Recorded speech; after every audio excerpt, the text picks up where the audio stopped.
We are reading the Srimad Bhagavatam. We are reading Canto 1, Chapter 14.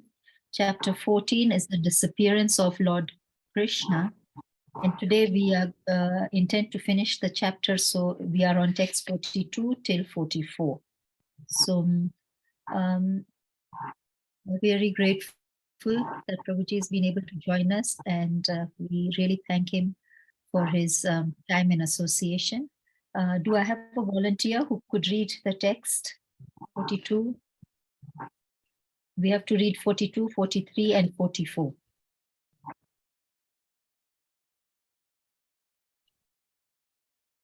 Okay, maybe I can start, and if there is anybody who has the Srimad Bhagavatam and would like to read it, kindly let me know after each and every text. So we start with text 42, but before that, we recite the 2 shlokas that we are supposed to recite before starting. Om Namo Bhagavate Vasudevaya. Om Namo Bhagavate Vasudevaya. Om Namo Bhagavate Vasudevaya. Narayan Namaskrityam Naram Chevam Narotanam Devim Saraswatim Vyasam Tato Jayaudirate Nashprayeshu Abhadreshu Nityam Bhagavata Sevaya Bhagavati Uttama Shloke Bhaktir Bhavati Naishiki. Canto 1, Chapter 14, Text 42. Kachintva Nagamo Gayam Vasatkrim Shritam Parajito Vatam Bhavam Notharmaina Samai Pathi. Kachit, whether, Twam, yourself, Na, not, Agama, did contact, Agamyam,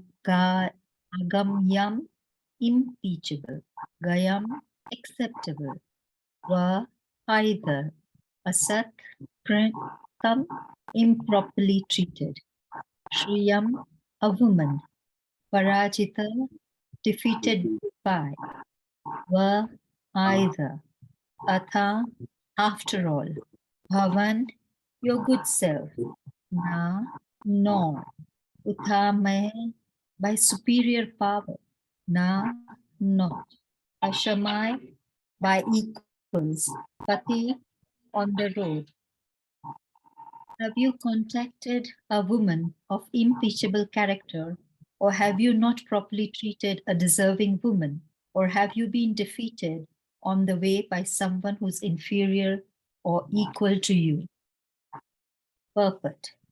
It appears from this verse that during the time of the Pandavas, free contact between men and women was allowed in certain conditions only.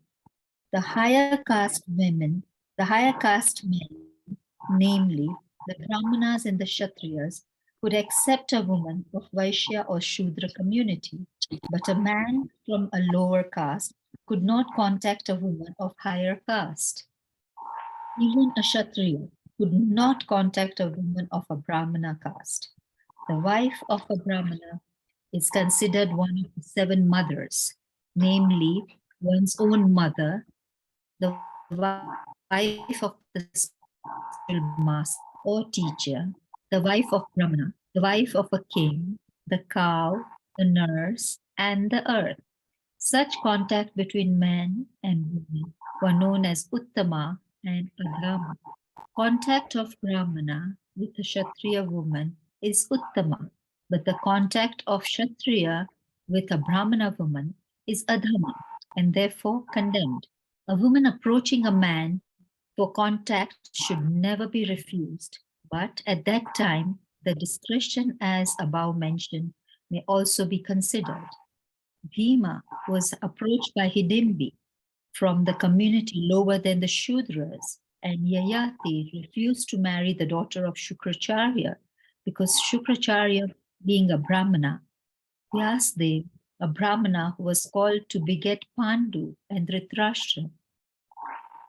Sayati belonged to a family of fishermen, but Parasara a great Brahmana, begot in her Vyadvesa.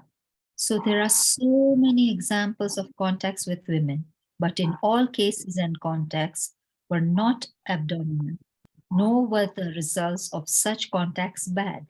Contact between men and women is natural, but that also must be carried out under regulatory principles so that the social consecration may not be disturbed or unwanted worthless population be increased for the unrest of the world.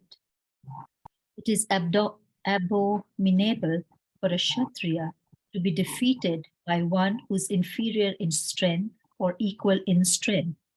If one is defeated at all, he should be defeated by some superior power. Arjuna was defeated by Bhishma Dev, and Lord Krishna saved him from the danger. This was not an insult for Arjuna, because Bhishma Dev was far superior to Arjuna in all ways, namely age, respect, and strength. But Karna was equal to Arjuna, and therefore Arjuna was in crisis when fighting with Karna. It was felt by Arjuna, and therefore Karna was killed even by crooked means. Such are the engagements of the Kshatriya, and Maharaj Yudhishthira inquired from his brother whether anything undesirable happened on the way home from Dwarka. Hare Krishna. Prabhuji, would you like us to continue with the reading of texts 43 and 44 and then hand over? Yes, let's do that. So we carry the train of discussion, the conversation. Hare Krishna. Would anybody like to read text 43? Hare Krishna, Mataji. Shall I read it? Yes, yes. Mataji, you can read text 43. Any volunteers for 44? Yes, Mataji. Okay, Priya Govind Prabhu. Thank you very much. So, Mataji, start 43 and then Prabhuji, Priya Govind Prabhuji will continue with text 44. Hare Krishna. Hare Krishna. Api svit parya bhuktaswam sambayojan radha balakan jugupsitam karma kinchit pratvanana yada aksamam. Api svit, if it were for that. Parya, by living aside. Bhukta, have dined. Swam, yourself. Sampujyan, deserving to dine together. Vradha, the old man. Balakan, boys. Jugupsitam, abominable. Karma, action. Something. Pratavan, you must have done. Na, not. Yet done. Which. Yet that which. Aksamam. Translation by Srila Prabhupada. His grace Srila Prabhupada. Have you not taken care of old men and boys who deserve to dine with you? Have you left them and taken your meals alone? Have you committed some unpardonable mistake which is considered to be abominable? Is this the duty of a household? It is the duty of a householder to feed first of all the children, the older members of the family, the brahmanas, and the invalids. Besides that, an ideal householder is required to call for any unknown hungry man to come and dine before he himself goes to take his meals. He is required to call for such a hungry man thrice on the road. The neglect of this prescribed duty of a householder, especially in the matter of the old men and children, is unpardonable.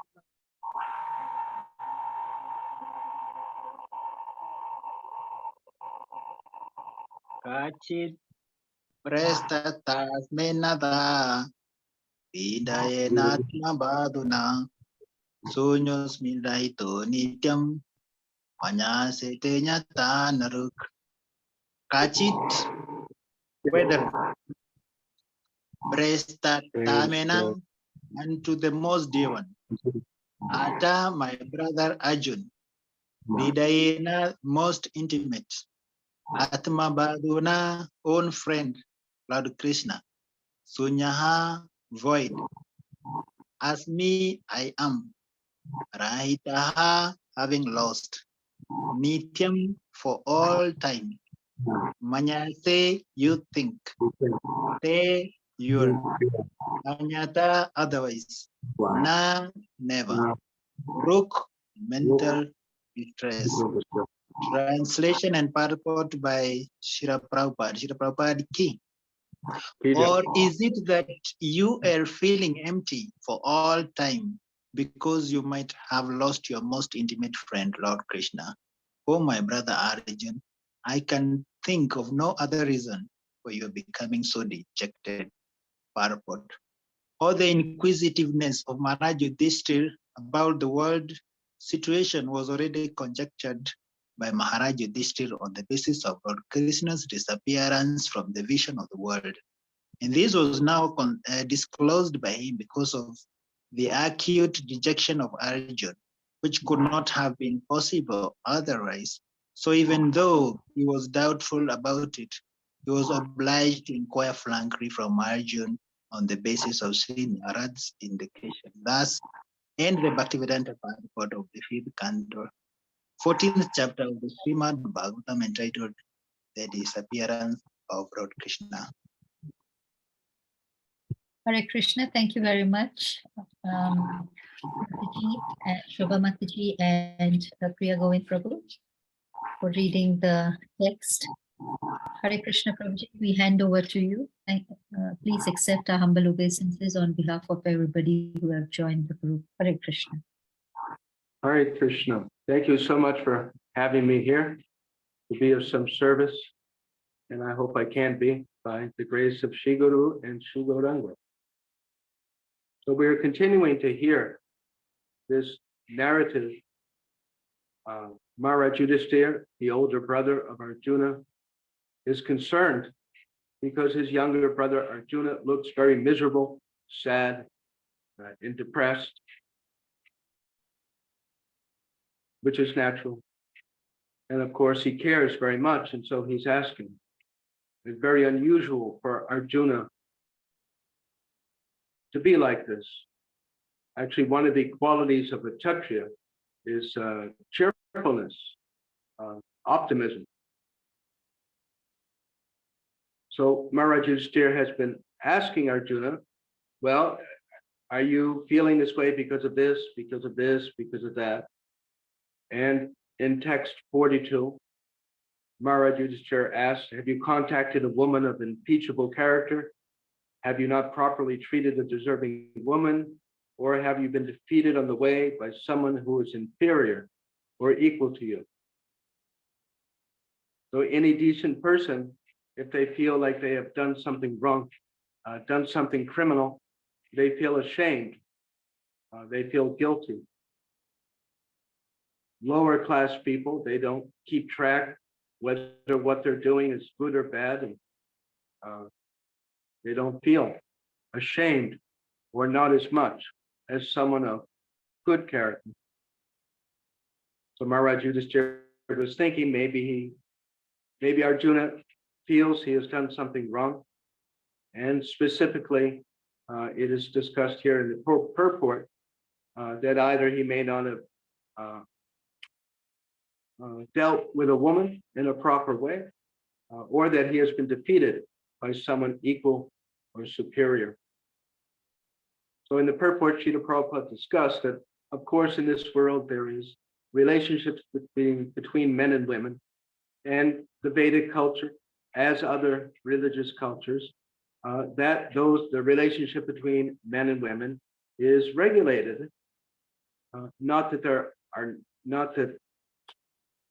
there aren't relationships. So who might remember hearing something? What is the purpose of Vedic culture? What is the reason for having all the different rules and regulations? What are some reasons that the scriptures give instruction? Hare Krishna Prabhuji, Varnashram. Yes, that is the a name for the culture.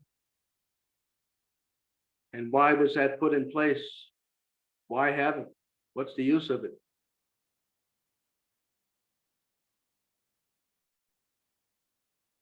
So that the society is divided according to the abilities and to propagate according to the abilities.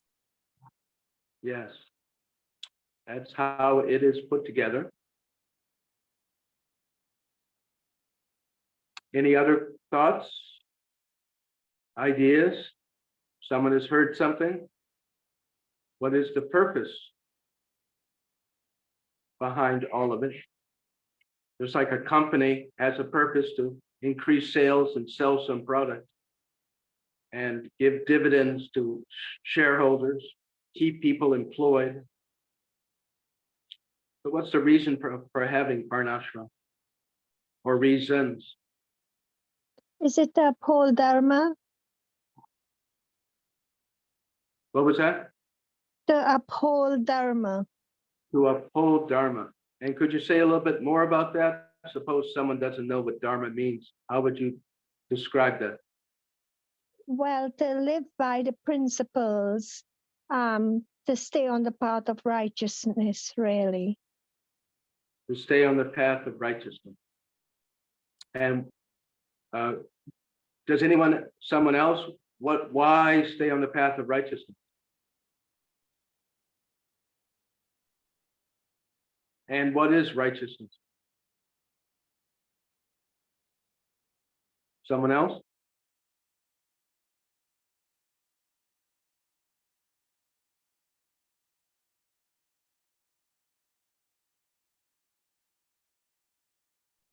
Would someone like to give a definition of righteousness? Hare Krishna. Danvat pronounced to all the assembled devotees. Hare Krishna, Prabhu, Danvat pronounced to you. I can try. Righteousness is the act of, rather the quality of doing what is right and what is duty, if I may call it. What is one's duty is, yes. And why do that? Why not just live however one wants? So that there is order in society. So there's order in society. Any other thoughts about it? To reach the goal, And so whatever. Yes, Harish. To reach, what's that? to reach your goal, To reach the goal. And what is the goal? What are our goals? back to Godhead. Back to Godhead. Any others?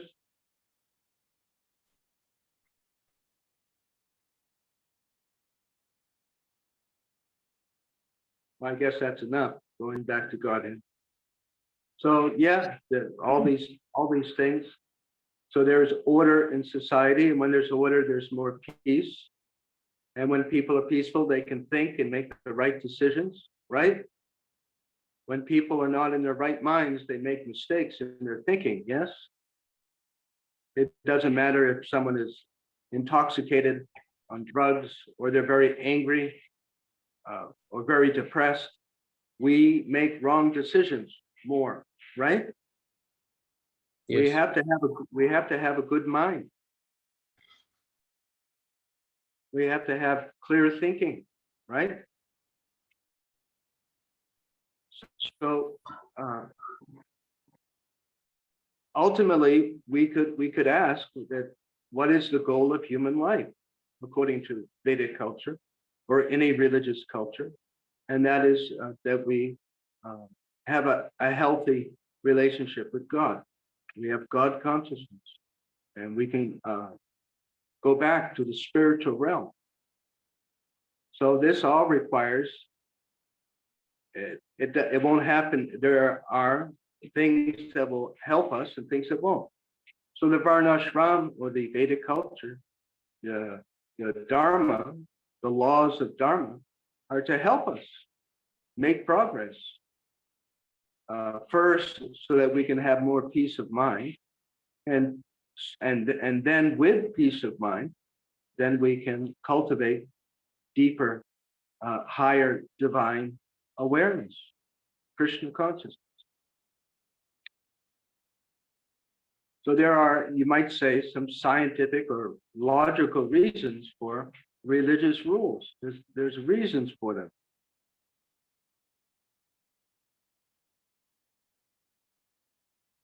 Sometimes we might ask someone that, why do you go to the mosque? Well, my mother said I have to, which is good, but we should know why. Why are we going? Why do we have to go to the mosque? Why do we have to go to the temple, go to the church? Why do we have to chant? Why do we have to do what? What is the purpose of all these things? Why am I taking the trouble? And that was a, that was a good summary idea that someone said, that there's order. Just like on the roads, if everyone is driving however they want to, it will be dangerous and people will be in anxiety, right? But there are rules of the road that helps prevent accidents, and people will be in less anxiety, right? So that's it. So Srila Prabhupada is discussing that as any religious culture, there are regulations and rules for mixing of men and women, so that there is the best possibility of peace.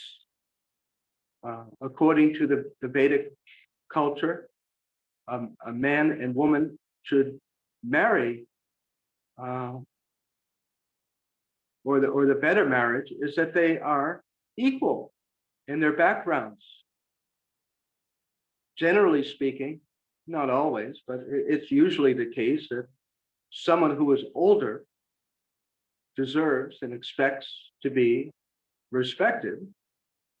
And it is natural for someone who is younger. It's just a natural thing for a younger person to respect an older. And so if the wife is older than the man, or if the wife comes from a better background, it will be very hard for her not to scorn, to some degree, her husband,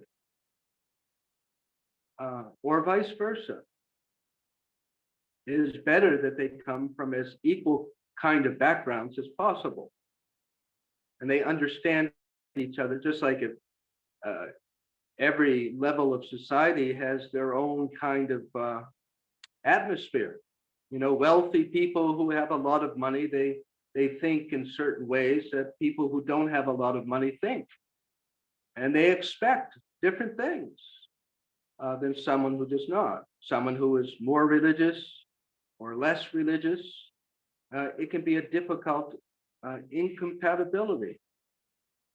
So that is what Srila Prabhupada is discussing.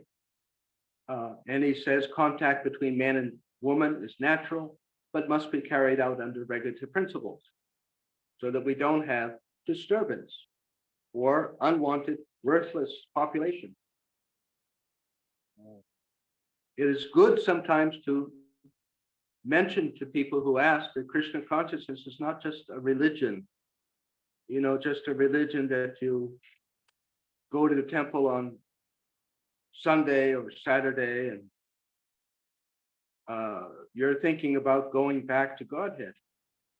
But Krishna consciousness means a life, a culture of life.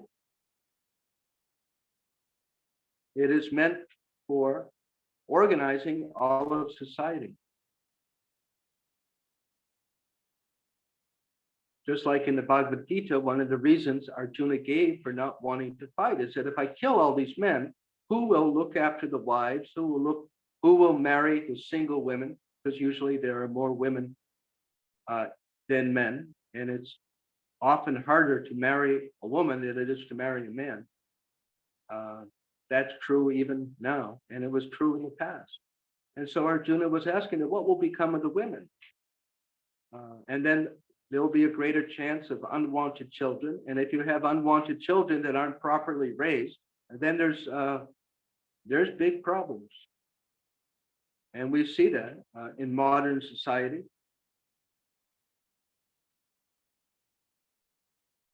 Especially in the Western hemisphere. I don't know about there in Africa or Asia, but in America, Canada, for many, many years now, it has been a culture of daycare. Both parents have to work and the children are put with someone else all day. And that's not a good way to raise a child. Unfortunately, somehow it might be the only choice, but it's not a good choice. Then Srila Prabhupada discusses about how it is abominable for a warrior to be defeated by someone inferior or equal in strength.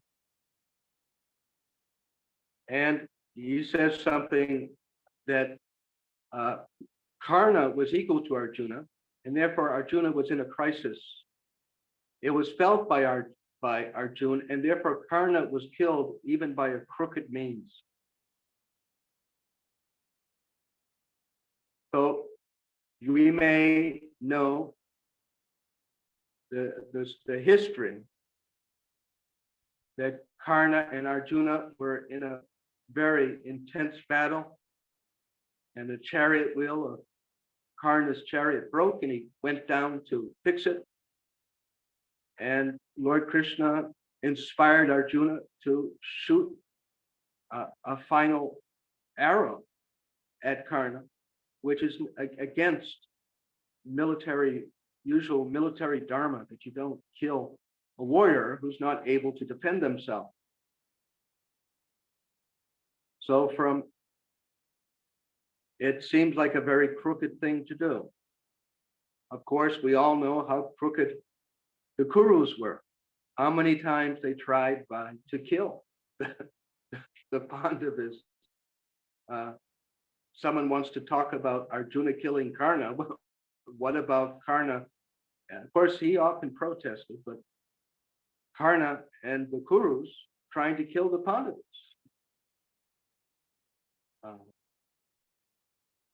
So it was deserved. And Srila Prabhupada says that such things happen. The material world is what it is. There was a story, some devotees were performing dancing on the stage. I think it was in France. And they were saying that the women who were dancing, sometimes the sari covering their head would fall off. So they were saying, well, this isn't good. They're dancing and there's head covering is coming off. So he said that this is ridiculous. You can't really dance. It's almost impossible with a sari covering your head. That dancing means your head's going to be uncovered. It's just practical. So he was making the point that in this material world, that there are practicalities, and we cannot be too stiff about it. Just like another thing he pointed out is that in business, sometimes you have to tell some lie. Or politics. You can't be in politics or do business and be successful without at least some, what they say, a white lie. Oh no, I'm not making much profit and you're getting a good deal. So it's technically a lie. You may be making a huge profit, but that's the way it is. And if we become too, that is the influence of the mode of goodness. We have the mode of passion, the mode of goodness, and then the mode of ignorance. So in the mode of goodness, everything has to be very nice and clean, and it should be. everything should be pure. No one should be doing anything bad. And it's true. But it's possible to make wrong decisions in the mode of goodness also, because one is too attached to the mode of goodness in a practical way. Just like that dancing on the stage. Yes, it's best if the women's head is always covered, but that's not going to happen when you dance. And yes, there's some white lies and something, sometimes real lies in politics. But that's the material world is not the spiritual world. And so we always want to do our best. And in some situations, we may need to do something which is not good. And we should not be too upset about that or not do the thing, especially in terms of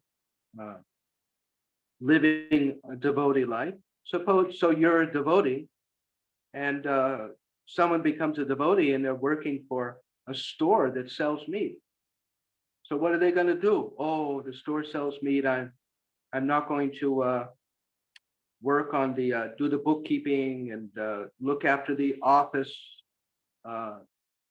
What perhaps if you're a single person and you can afford to give up the job and find another one, maybe. But if you have a family, you can't give up that duty because it's not because there is some imperfection. And Lord Krishna instructs us in the 18th chapter of Bhagavad Gita. He tells Arjuna that there's always something imperfect in this world. You cannot get away from it. Just like there are banks. Suppose you work in a bank. So that seems like a clean job to have, right? A bank. But the bank may have investments in a slaughterhouse. Banks, they invest money. They take the deposits from people and they make investments. So what are you going to do? Give up your job at the bank because the bank? So this is not practical.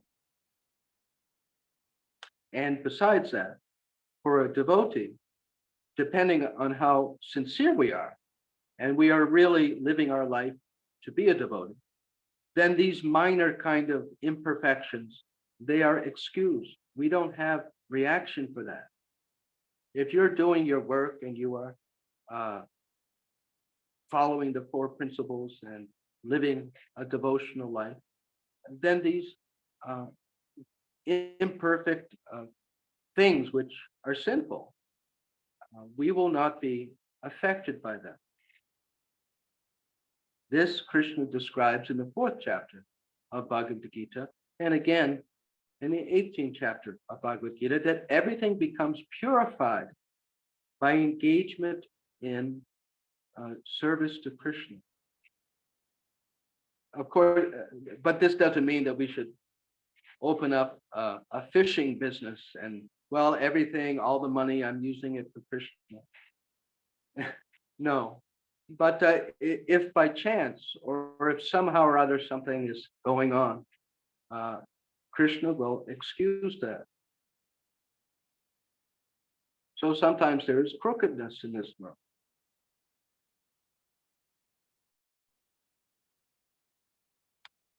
So are there any questions or discussions about this verse, about contact between men and women and the fighting with Karna? These were possible reasons Karna might be depressed.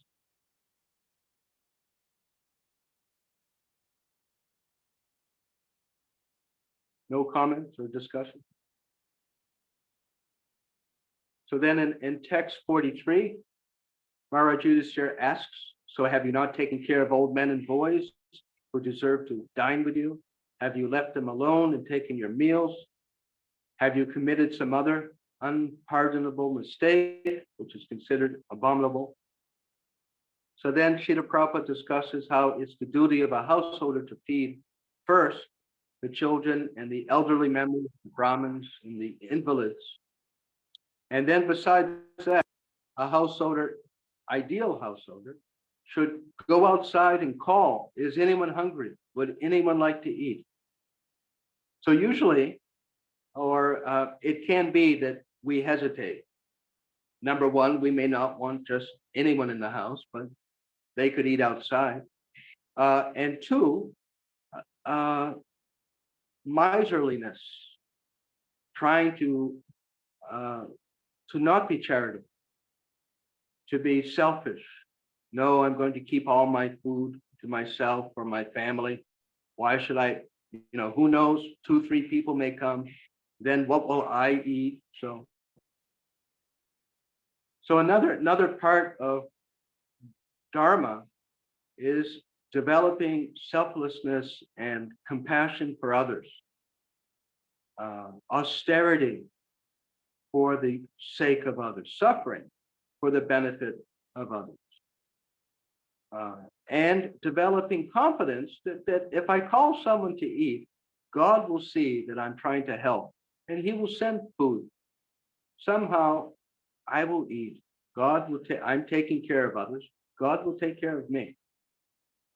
So this is the rules and regulations, and the whole idea is to cultivate love.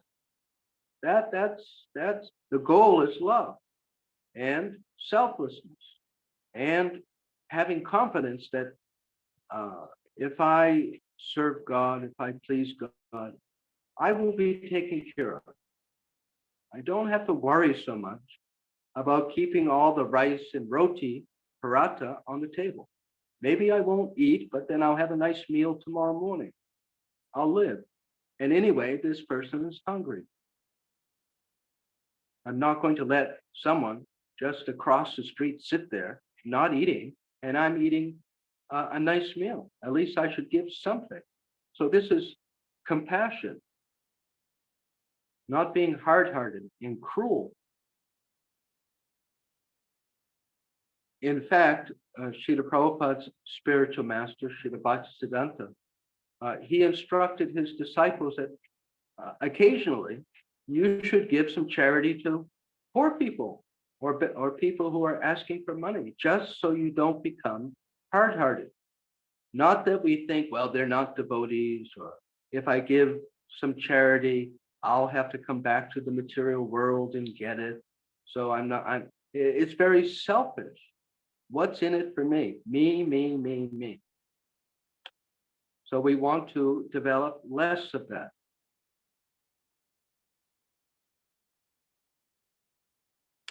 So any questions or discussions about this?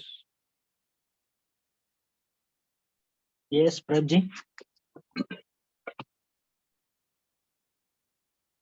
What's that?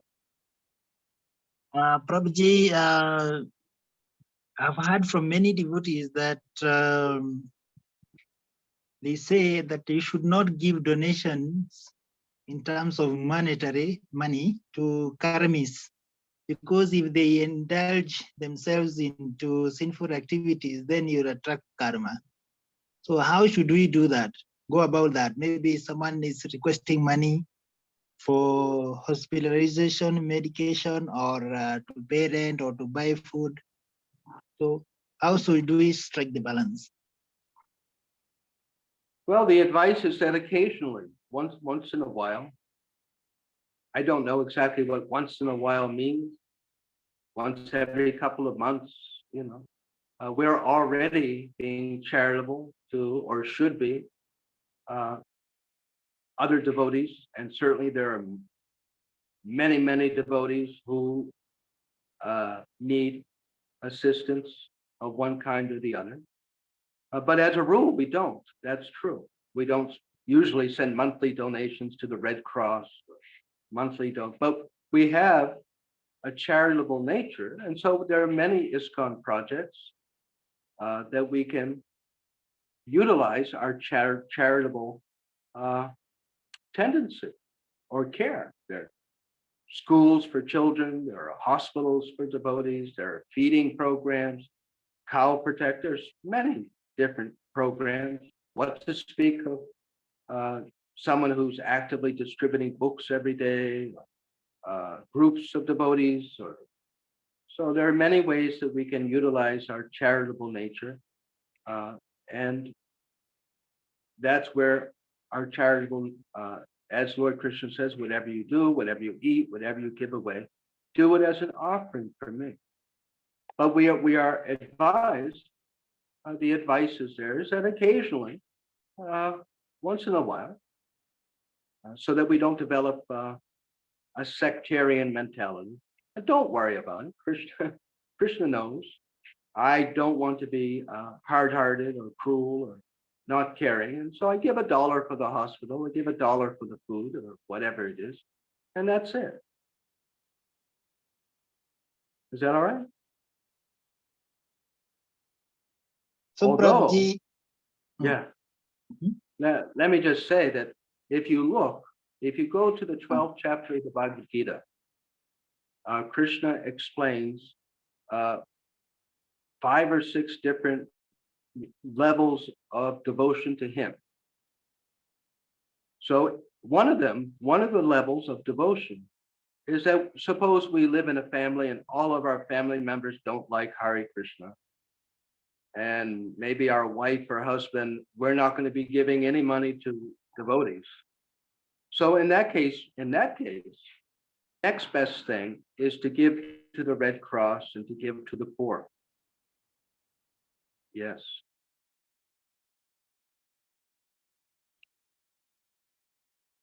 Some questions about this?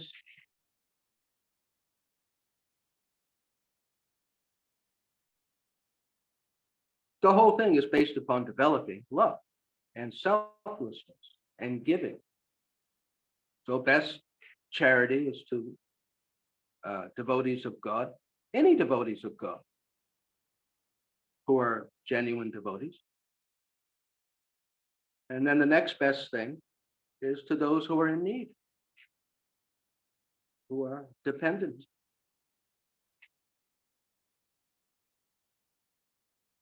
Hare Krishna, Krishna. Prabhuji. On the same note, yes, Shobha Mataji, did you want Yeah, I to just say wanted said that you don't have to donate money all the time, because like when we went to Vrindavan, we distributed a lot of blankets to people who are in need, and wherever I go, if I see a poor child who doesn't have proper clothes, I buy clothes for them.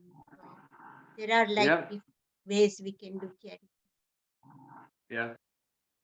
Of course, someone may say, all right, I give them food, I don't give them money. But then what do they use the food for? The energy that they get from the food. And now they're nice and warm, they got some clothes. What are they going to do with their life? So either way, it may be that their activities have some sinful nature to them. Yeah, Prabhu, that's a good explanation as well. I didn't think from that point of view. Yeah, we don't want to facilitate. On the other hand, we should not be hard-hearted. Once in a while, we give some donation. What they're doing with it is their business, not ours. We're not responsible.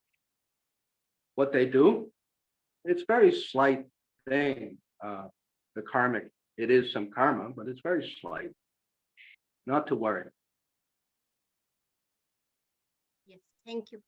Krishna Prabhuji, I was also reflecting on what you've said, and then I looked at our example. So in Eldoret, we have bought a piece of land for the temple, and a lot of people who have donated some funds for it are non-devotees.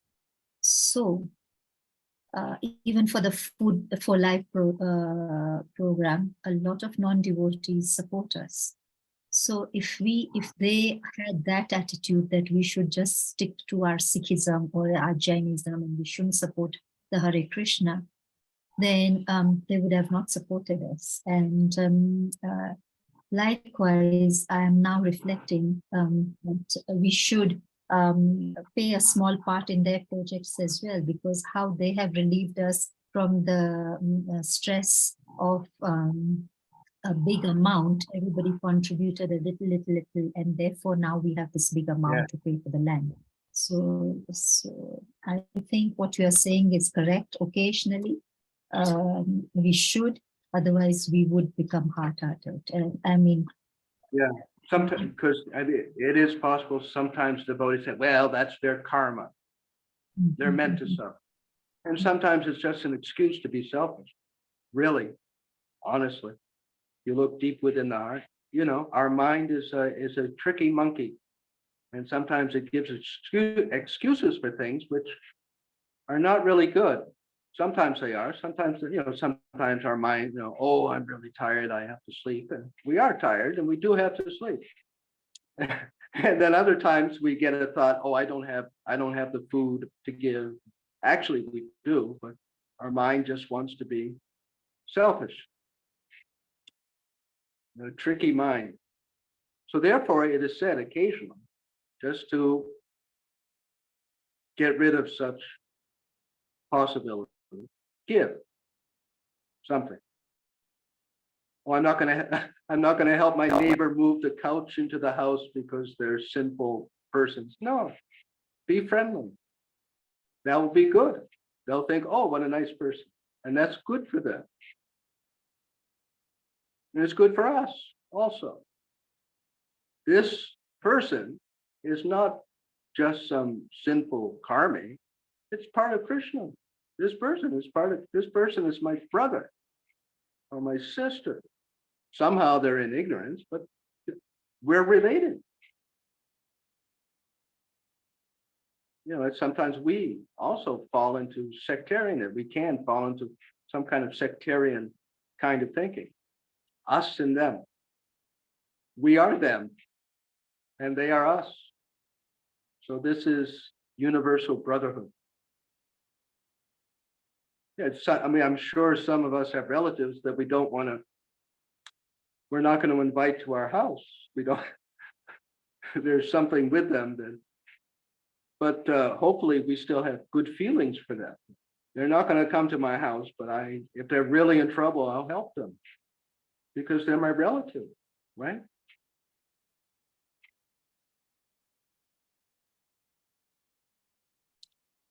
So we'll move on to the last verse. And so here, Yudhisthira is putting it out straight up. That are you feeling empty for all time because you might have lost your most intimate friend, Lord Krishna? I can think of no other reason for your becoming so dejected.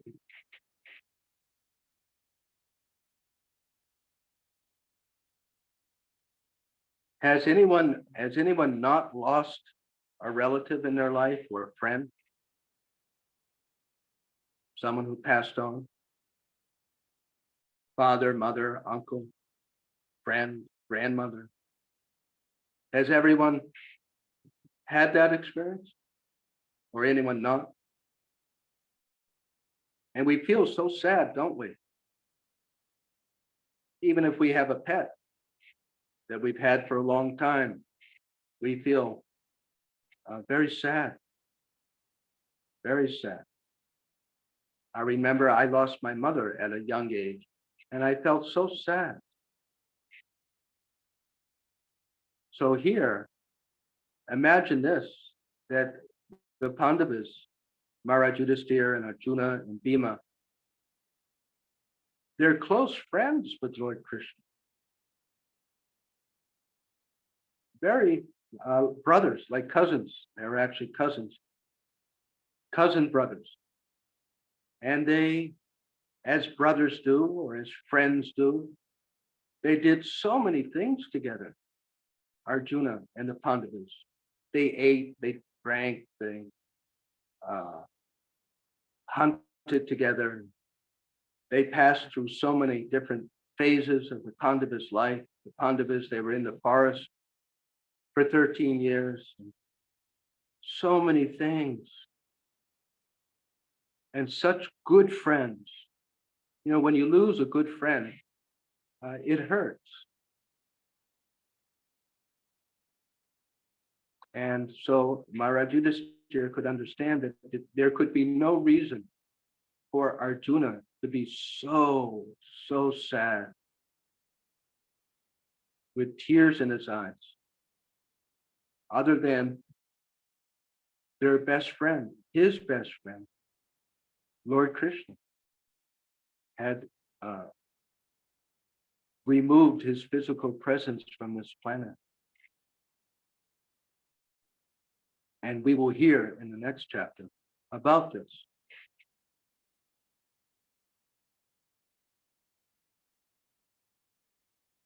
That's very, very amazing if you think about it. Such a thick relationship with Krishna.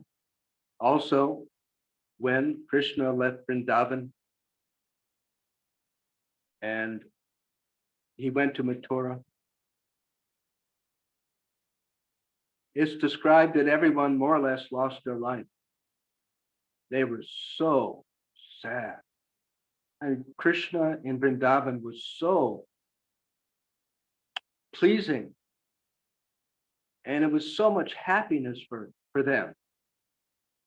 From the time he was very, very young, stealing butter and doing mischievous things that little boys do,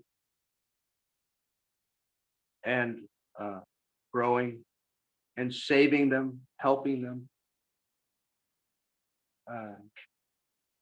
They became, as it's described, like painted pictures, just like, it looks like they were there, the residents of Vrindavan. But of course, the thing is, any kind of deep meditation upon Krishna simultaneously brings transcendental happiness, but still, they were feeling very, very sad.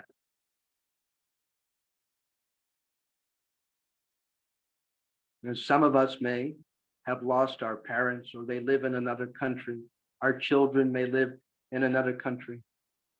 And sometimes we feel very sad. They're not here. And we look at their photos and we think about the times that we were together with our parents or our children. And it's a very deeply touching, emotional feeling. So why not with Krishna? And it's described, Lord Chaitanya Mahaprabhu appeared to teach this attitude of separation, that where is Krishna? Where is Krishna? When am I going to see Krishna? Where is Krishna? And it's described that Srimati Radharani with so deep, deep love for Krishna. Even though he was with her, she would sometimes feel sad because she was thinking that he will go away. And she happy, but then very sad and depressed that, oh, he's going to go away. Just like our children come and visit our parents, a good friend comes and visits. And it's nice. And it may cross our mind that they're going to go back. And so even though they're there, we may feel a little sad. So all of these feelings, they're natural. They are part of our soul. They're part of us. And as we awaken to our relationship with Krishna, and as we pass through different experiences with Krishna, just like when husband and wife, they may be in love when they marry, I don't know. But if they stay together for many years and pass through so many different ups and downs, their love for each other, or their attachment for each other, grows and grows much deeper. It grows. And it's the same as described, our relationship with our spiritual master, with Krishna, that over time, give it some years, it thickens and thickens and thickens. So this is the development or revival of our relationship with Krishna. So Lord Chaitanya, he taught that this feeling of separation,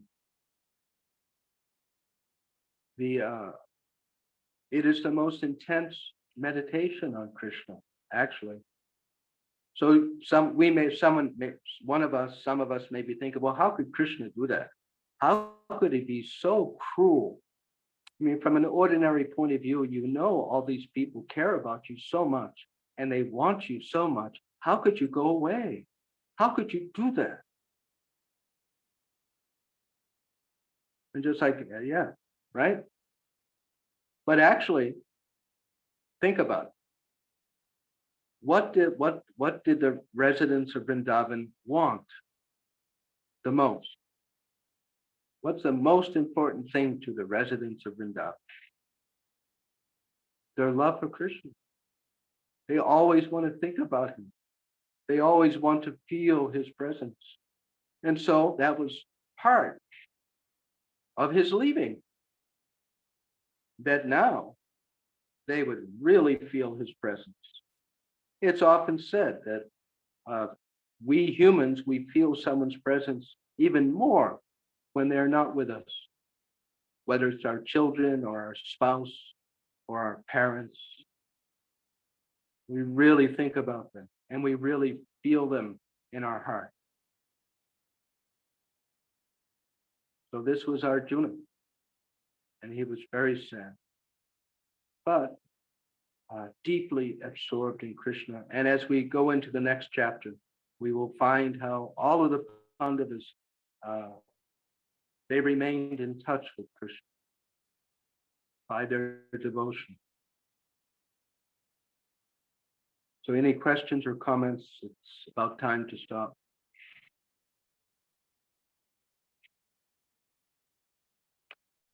Hare Krishna, yes, we have exhausted our time, but we can take some questions. Yes, Harish Prabhu, kindly mute and ask your question or comment. Okay, my question is, all these different types of relationships that we have, after we leave the body, do they still continue? Relationship with Krishna or with other humans? Yes, with others. Do they remain? Yes, after we leave Yeah. the body. I mean, after we leave this world, Yes. when we die, or when Yes. our body dies? Yes.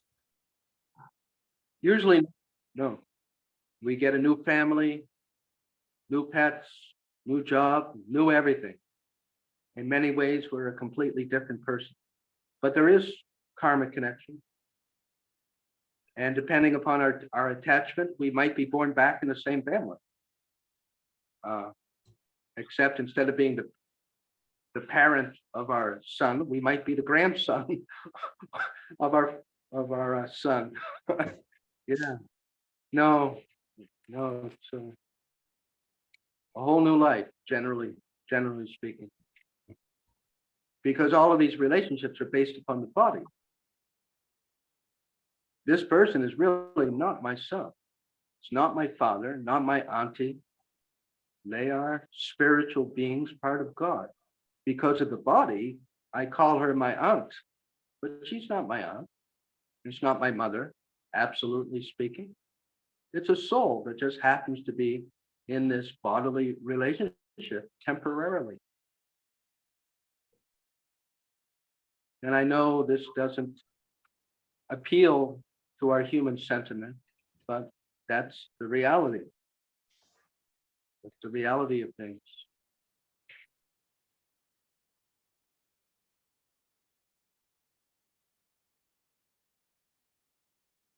Does that answer your question? Yes. You want to ask something more? No.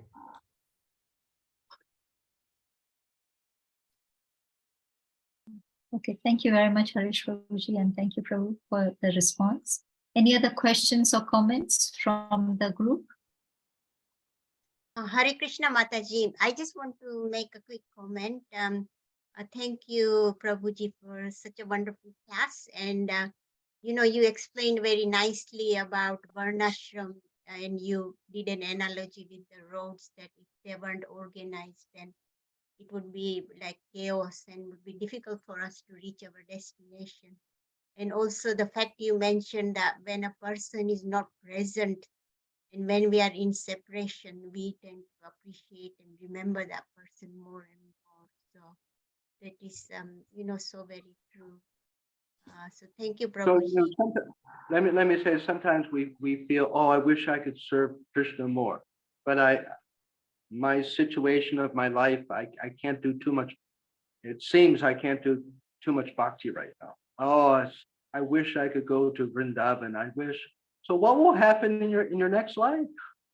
Sometimes we think, oh, why doesn't Krishna let me serve more? Why does Krishna block me? Why? So that our desire increases. That's part of it. It's part of a plan.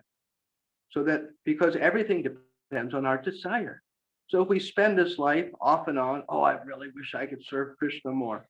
What do you think will happen in your next life? That's what you're going to be doing. Yes, Prabhu. Thank you. Yeah, it does make our desire stronger. That's Yeah. very. Thank you. Thank you very much, Shobha Mataji.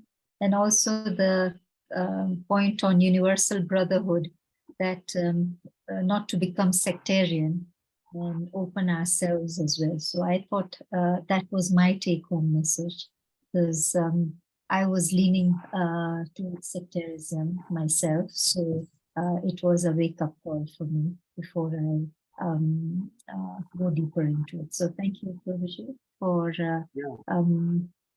driving the message home at the right time for me, at least.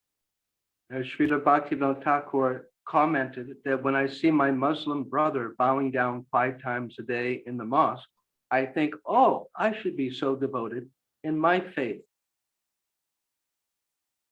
You take inspiration. You see the good where there is good. Not that, oh, they're not part of my group and let me hate them. No.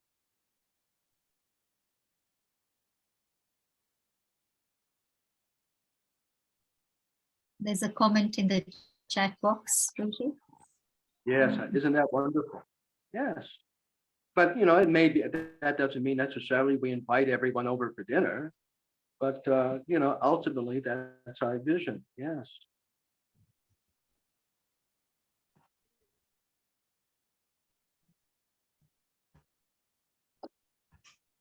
Any more comments or questions? I know we have exhausted and run into 6 more minutes. So if there are no more questions, can I request Priya Govind Prabhu? Is it possible for you to close this session for us? Hare Krishna. Hare Krishna. Hare Krishna, am I audible? Yes, you are, Prabhuji. You are audible. Hare Krishna. Okay, on behalf of ISKCON Eldoret, would like to appreciate Prabhuji for the wonderful class he has given us. And we would like to chant one round of Mahamantra for his glorification. Kindly unmute. Hare Krishna, Hare Krishna, Krishna Krishna, Hare Hare, Hare Rama, Hare Rama, Rama Rama, Hare Hare. Srila Prabhupada ki Yeah. Panchakarpatarubhyaścha kripa sindhuvya eva cha patitanam pavanebhyo vaishnavyo namo namaha. Nanda Koti Vaishnava Vrinda ki Premanande.